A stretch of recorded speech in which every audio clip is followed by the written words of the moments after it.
Birmingham. I'm Jonathan Austin, President of the Birmingham City Council. Welcome, I'm Stephen Hoyt, President Pro Tem of the Birmingham City Council. We are so excited to present this show to you, and this is about you, every citizen, every neighborhood, every dollar, every day. Our goal is to make sure that we hear from you and you understand how your tax dollars are being reinvested in your communities. Okay, so we've heard your concerns and we've heard all the issues that you've raised in your community. And that's the whole goal of this show. Absolutely. Is to, these are your tax dollars. yes, to show them how their tax dollars are being used, how we address concerns that you bring to us on a weekly basis. And so we're excited about this. It's going to be great for the citizens, it's great for our neighborhoods, and really it gives you a voice. Yeah, and it's a conduit. It's a way that we express not only the concerns that you have, but also that there's a connection between us and you. And so that, if you want to get in contact with us, my number is public, Council Austin's number is public, and so, and I imagine the rest of the council as well, we're public servants. So we want to be accessible to you, but I think one way we can do that and do it in a wider range is to do it through television. I think that's one of the ways we reach you, and so that you clearly understand what it is we're doing.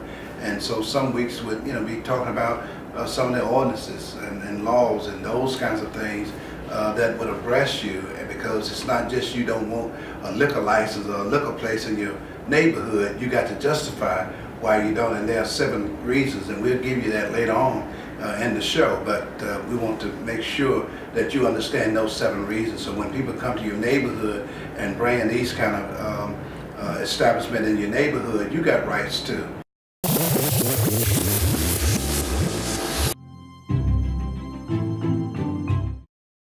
From the classroom to the community, that was the goal of the annual District 1 Neighborhood Officers Training hosted by Councilor Scales. I don't want you to settle for the attitude that we can just go along to get along. That's not what this council is about. While the event is annual, this year's training took on a new approach as neighborhood officers got a chance to learn a new technique that will help them work together collectively to improve their neighborhoods. Using drums, John Skolaski of Get Rhythm taught residents just how valuable they are to each other by showing them how each drum motion plays a vital role to the overall beat. While the drum exercise was exciting, the learning didn't stop there. Residents received updates from Alabama Power on the lighting projects in their communities, details on how to obtain funding for their community events, as well as updates on economic development projects within District 1. Residents say it's events like this that help keep them informed and connected. She has encouraged us, and she comes and she brings paperwork. She says, just don't go by what somebody says. She brings it in writing, and everybody appreciates that.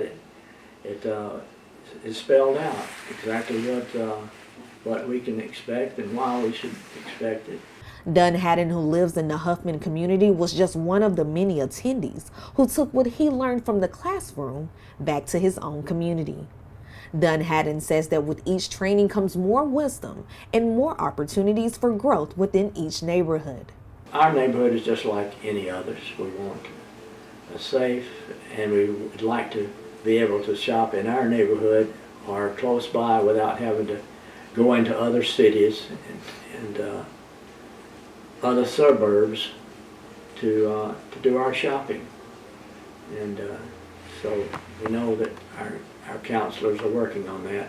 Dunn Haddon also acknowledged that it was helpful to be able to learn more about the process of what it takes to get items such as roads fixed and blight removed.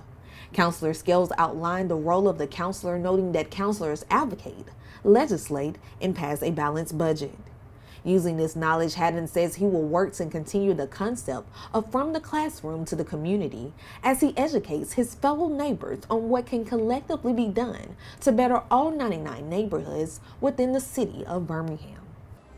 For all the latest news and information, connect with our community or visit our website and subscribe to news updates.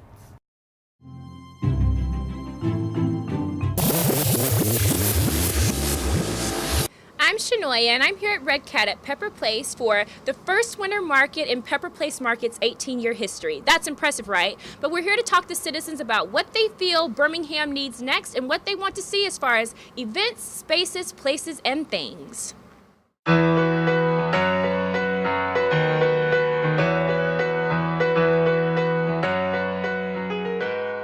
Alex, tell us, what is it that you'd like to see next here? I'd like to see the parks incorporated in more activities and people gathering for events because we have great parks. I just moved here, but I've really been enjoying them, and I'd also like to see more festivals. Just some more family activities that families can do together outside. You know, I know there's a lot to do inside, but I think maybe if you can get people outside and enjoy the weather because it's a beautiful place. All right, well, one thing we would definitely like to see is more families come downtown because most of the time it's people our age. So things that children would come and do and parents would come and do with their kids. I'd also like to see restaurants open on the weekends and later hours. Yes, Mondays particularly. Yes, yeah, that would be great. I think we need to really build maybe how we're socially networking. I found when I first moved here 7 months ago that I really had to know somebody to be able to find even the organization like this. Whereas I'm used to living in some other cities where, you know, I can do a quick little search and find links that kind of put me in areas of interest. Will, what would you like to see more of in Birmingham? Oh, gosh. I would love to see, I think Birmingham's at a super exciting time right now. People are taking more risks, lots of small businesses. So I would like to see more of that. Encourage people to take a leap and do what they've always dreamed to do, and also buy more donuts. So I love Birmingham. I'm from here. I want to see it grow, and you know, I love that they're putting, you know, like the Pizzitz building and everything downtown and getting everybody back into the city. I love that. Everybody went, you know, to the suburbs. I love that everybody's coming back. Personally, I would like to see more forums where there's like coffee and conversation. This is a decent setting, but I think also some conversations need to be had, whether those are concerns about things that are going on in the community. They can be things to draw people in more together as far as family unit building. They can be those conversations in regards to, I think whenever you put people in a room where you got something to eat or something good to drink and you have the conversation, you get more of a response from them. People are more comfortable. They're more so in that laid-back setting. So coffee and conversations is my thing. Or tea. Also, if we could have more things that that build a family unit, and that would consist of dating. I know a lot of people from bigger cities talk about speed dating and processes that they have to go to in order to meet their mate. If we had more social settings that brought in just as many men as it did women, I think connecting and interconnecting that way, that would be positive for Birmingham. Well, you know what, I think that that the market at Pepper Place, as you know, if you've visited, you know that during the summer there are like 10,000 people that come on a Saturday. It's very, very popular. We support like 120 different farmers and vendors. So there's a lot of farmers and people that depend on the money that comes in. There are a lot of shoppers and people that just like being in that environment. And the people, you know, the shoppers were saying towards the end of the season, why isn't there a winter market? Are there vegetables? Is there a place for us to get together during the wintertime?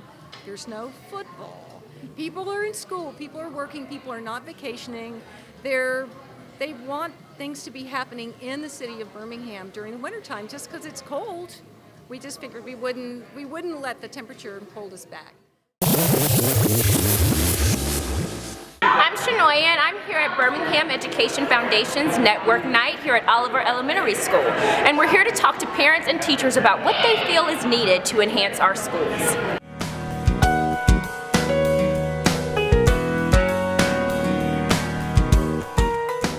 One of the things that parents have mentioned is that they feel like they need more support. So what do you feel like we could do to encourage parents to be involved, to provide them that support? It's a great question, and I'd be lying to you if I said I had all the answers. But I think to me, what I want to start with is I want to start with my lowest hanging fruit. So tonight what you saw is 10 to 15 family members who were here tonight and involved. And so what we want to make sure is their needs are met.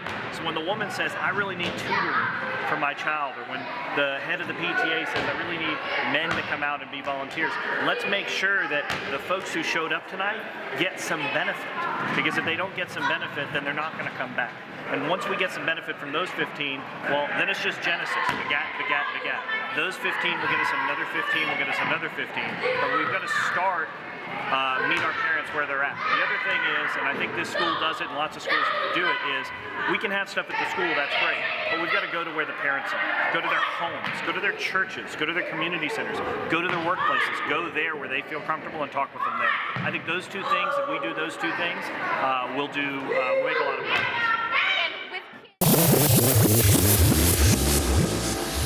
I'm Shanoia, and I'm here at Marino's in Inslee with Councilman Austin. And so, Councilor, tell us, we know that Birmingham City is proposing a food tax rebate. So tell us a little bit more about that and how it's going to work for the citizens of Birmingham. Well, first, we're gearing it towards those are the most vulnerable members of our community, looking at those that are 65 and older. So for our seniors, we're looking at those that are anyone that's disabled in the city of Birmingham, and then those that are at or below poverty.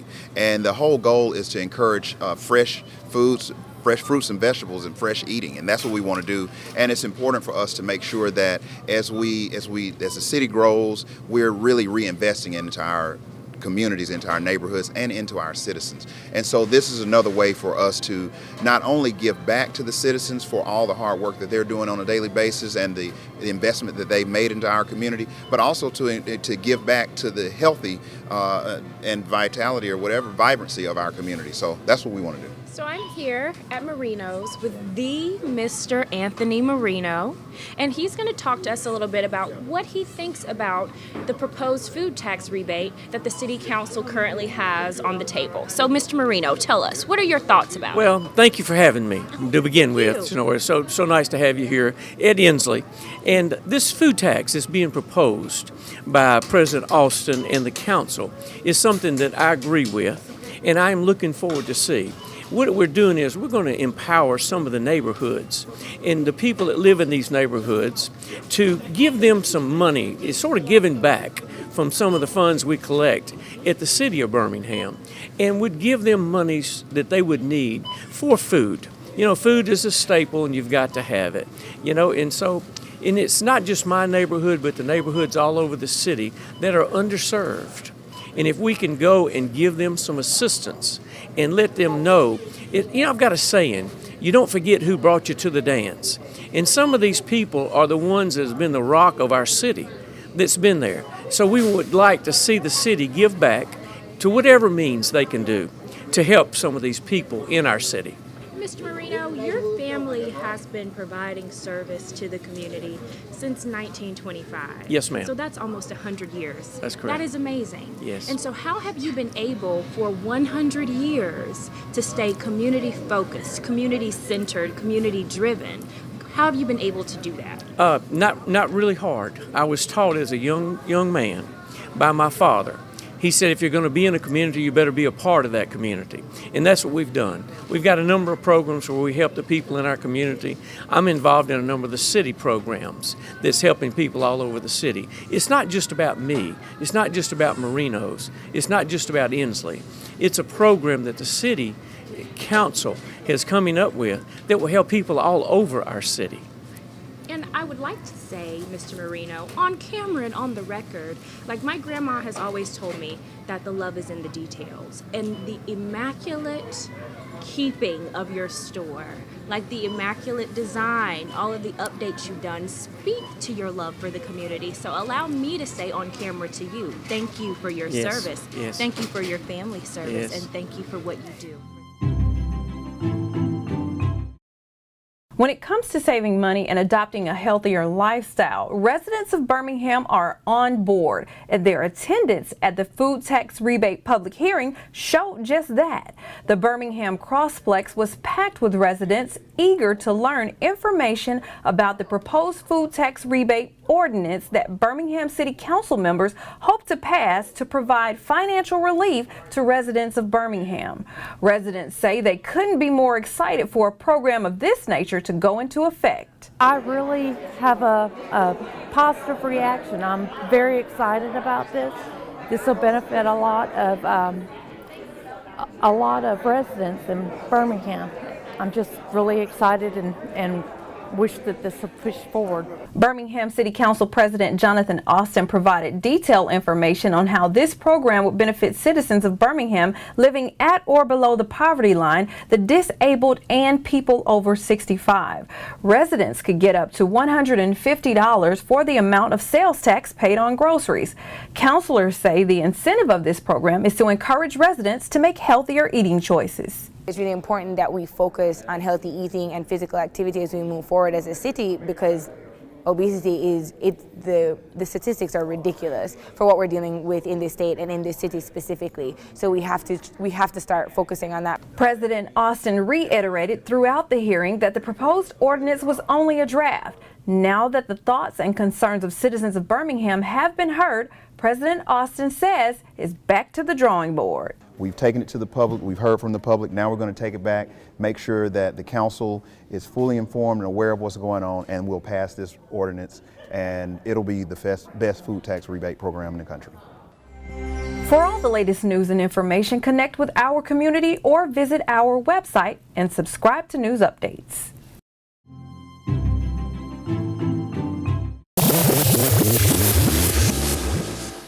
President Austin, we're in downtown Inslee, where we know there's lots of revitalization going on, lots of effort taking place to restore downtown Inslee. So can you tell us a little bit about those efforts? Well, what's really taking place has really been organic. It's not something that is being pushed by any one individual or for any entity for that matter. It's really just individuals who have taken up the task of revitalizing Inslee themselves. When you look at the different buildings that are going on, that are the different businesses that are moving into downtown Inslee, this is something that's really just being more of an organic type of development. But what we really want to see in the city is that the city of Birmingham takes some responsibility and help foster the type of development and investment that we want to see into downtown Inslee. So when you start hearing about the economic empowerment zones and what we can do as far as directing city resources to specific areas like downtown Inslee that's been blighted,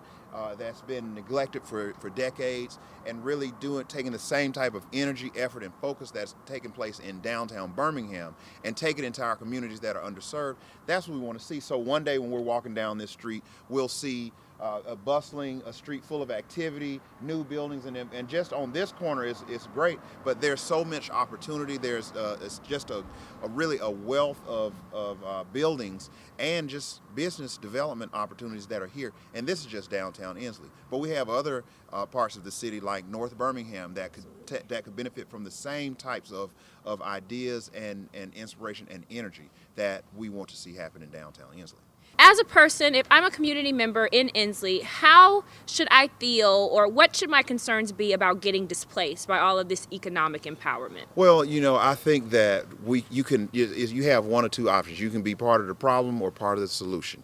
And the main thing that I would like to say for even just the residents of Inslee is that the residents of Inslee care about their community. They care about what happens. They care about downtown. They care about the lot next door to them. They care about the abandoned house across the street.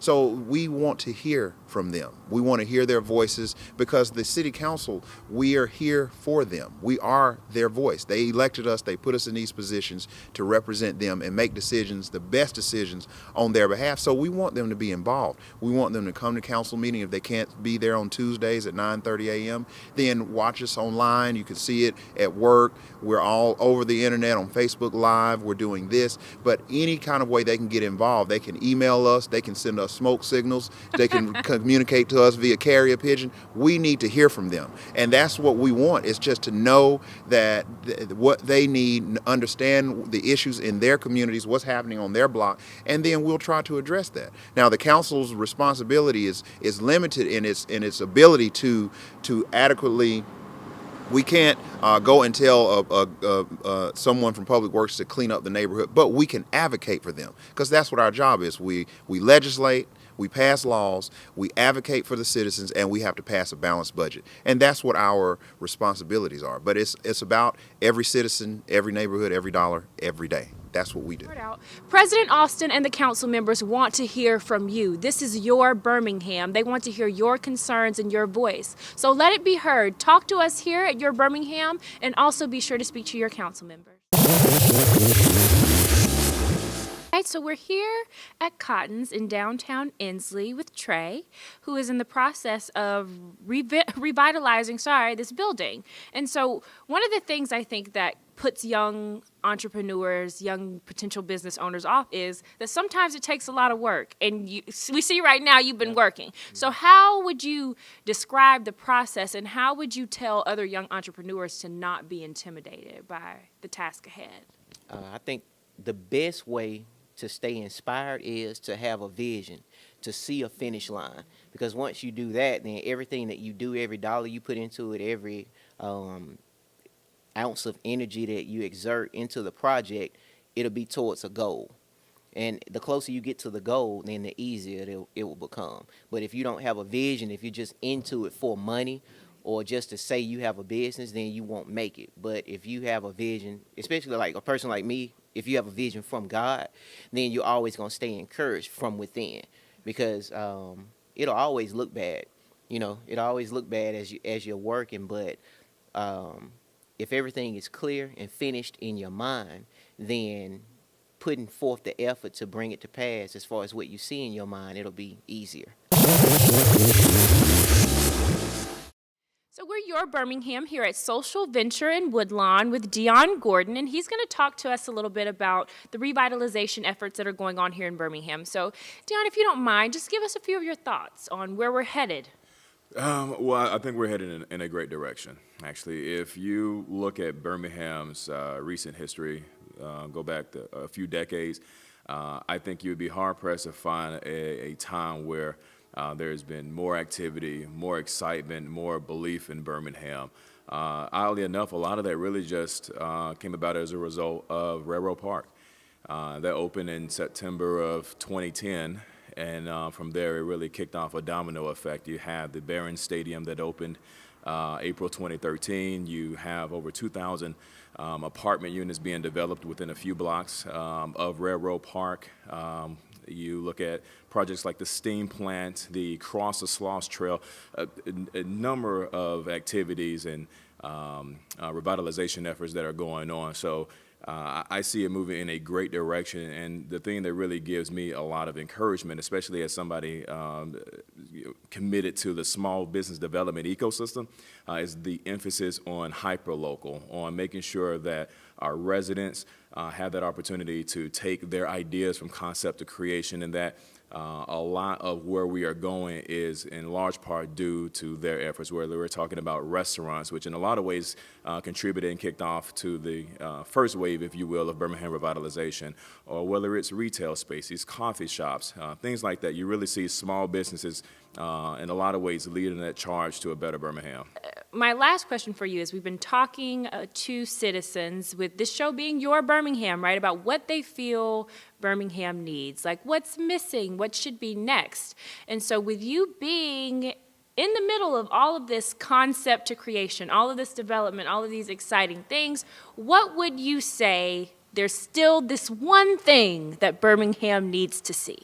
I don't know if it's as much of what we need to see as it is what we need to do. And so in terms of really supporting our entrepreneurs, the community obviously, I think, has done a wonderful job rallying around these people and supporting their efforts. And I think that next step really is going to be engaging the private sector, is going to be engaging foundations to really help them access that capital. Like I said, a lot of times it takes significant money, and if they don't have something that they can put as collateral, or if they don't have the right connections, it makes it that much more difficult to really help flesh out their dreams and their ideas. And so I think the more that we tell of course, the general public, but our financial institutions, the powers that be at City Hall or in Jefferson County, wherever they may be, but people who are willing to listen to develop those relationships with our client family. I think that is going to be the turning point in my mind, when they can get to that capital access, and when they can really have all of the money that they need, of course, after they put skin in the game and after they've proven their concept, but at the end of that, what's next? And the more that we can financially support them, the better off they will be, and the better off we will be as a city. Well, you heard it, Birmingham community. We have a lot of exciting things going on, but we still have much work to do. It's about the work, so stay tuned.